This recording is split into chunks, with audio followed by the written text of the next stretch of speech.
What is up, everybody? Welcome back to another Pitching Ninja's filthiest pitches of the day. Remember, before we get to those pitches, hit that subscribe button. Never miss an episode of the biggest and best daily baseball show on YouTube. And now, without further ado, here are my filthiest pitches of the day.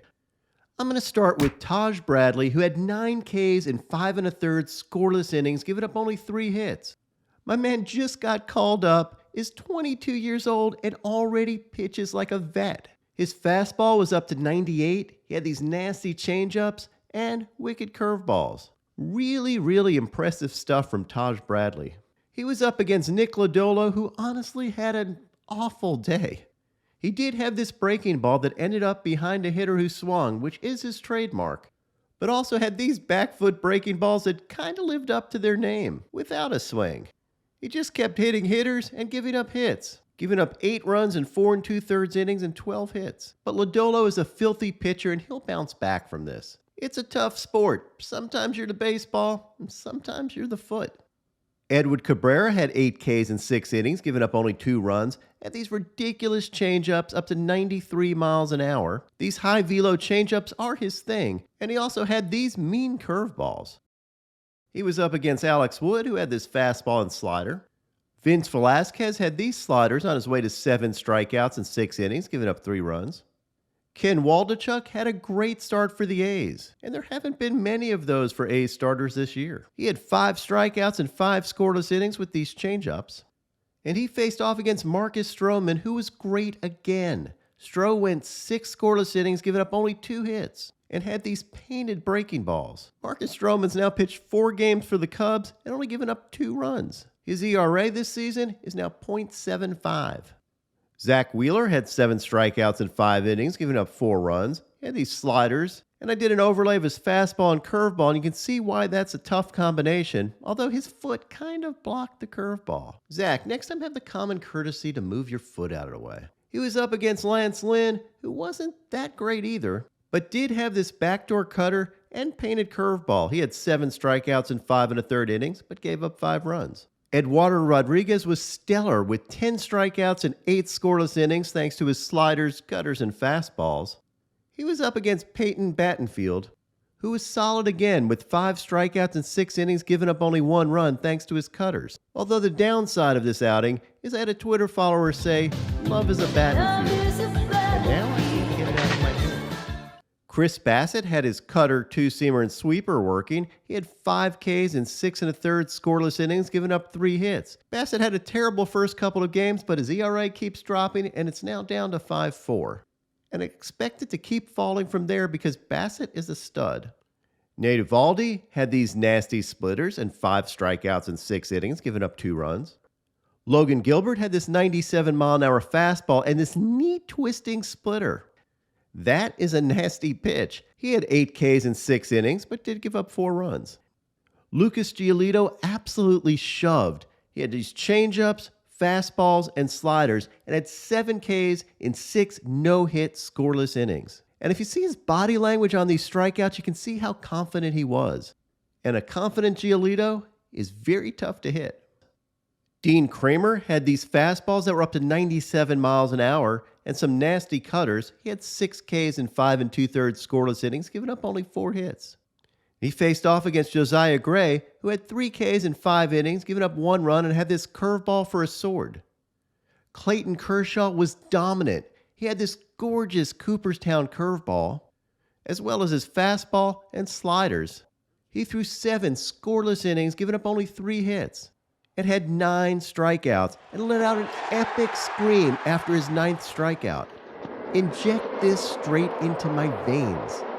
He battled Tyler McGill, who had this changeup and 4 Ks in 5 innings, giving up 3 runs. Spencer Strider, a.k.a. Quadzilla, was ridiculously good.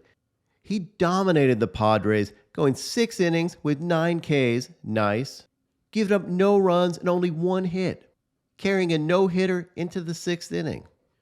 He had this White Castle special. Again, for those who are new to Pitching Ninja lingo, a White Castle special is 3 disgusting sliders for a K. And he had his overpowering fastball in the upper 90s, touching 100. And even had his patented K-Ruettes going. To show one of many things that make Strider so unhittable, here's an overlay of his 99-mile-an-hour fastball that was just out of the zone with an 85-mile-an-hour slider way out of the zone. And this shows you why Machado swung at a slider way out of the zone. Because it looked like a fastball that he wanted to hammer. And he outdueled Blake Snell, who had this fastball for his sword, his slider and changeup on his way to 5 strikeouts in 5 innings, giving up only 2 runs. Sonny Gray had 7 strikeouts in 5 innings, giving up only 1 run, and had these sliders and changeups. And I did this overlay of his breaking ball and 2-seamer, and you can see why that makes him very tough to hit. And he faced off against yesterday's filthiest starter of the day, Chris Sale. Yes, as Mark Twain would say, reports of Chris Sale's demise has been greatly exaggerated. He was absolutely dominant. He had 11 strikeouts in 6 innings, giving up only 1 run on 3 hits. He had his overpowering fastballs and these devastating sliders. It totally looked like vintage Chris Sale out there. And to show you how ridiculous his stuff is, here's an overlay of his slider and fastball.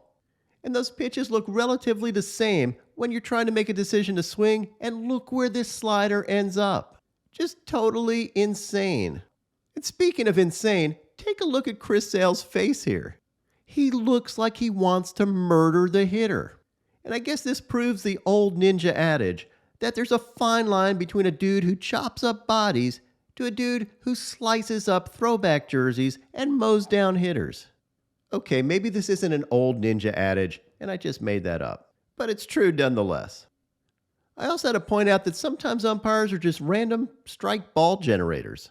Look at these 2 pitches from the same at-bat. One was called a ball, and one was called a strike.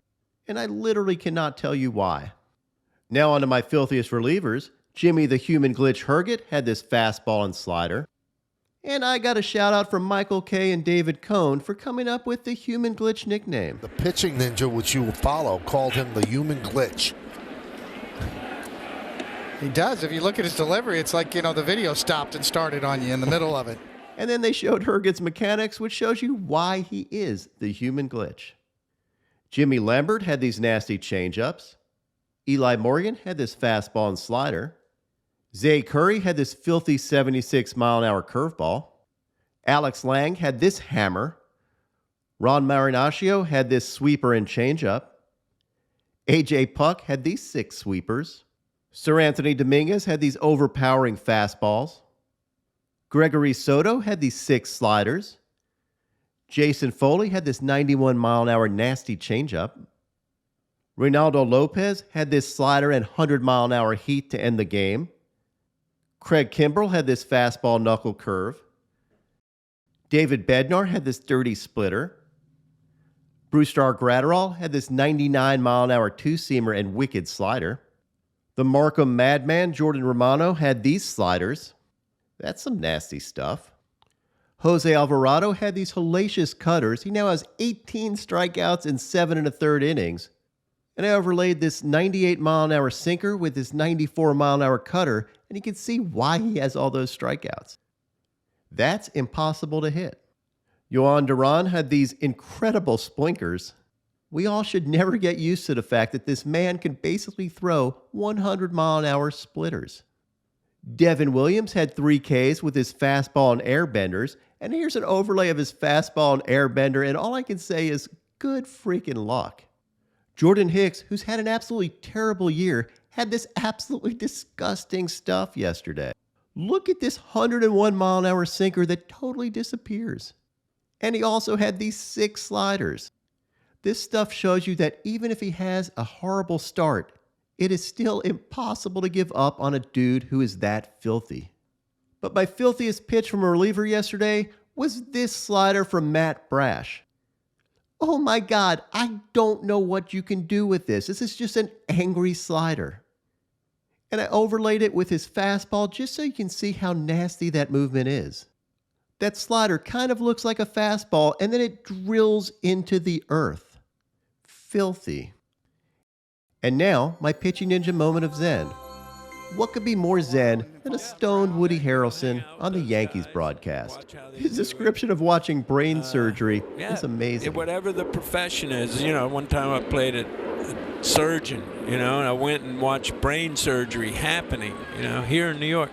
Man, that was wild. It was a lot like construction. They're just trying to blast open the cranial area. Oh my God. I think I got secondhand stoned just listening to this. And now y'all have basically waked and baked. What's up, everybody? My picks of the day today are a 3-leg parlay. First, I'm going to start with Joe Ryan for 5Ks or more. Then I'm going to take Brady Singer for 6Ks or more. And top it off with Max Scherzer for 7Ks or more. What would your picks of the day be?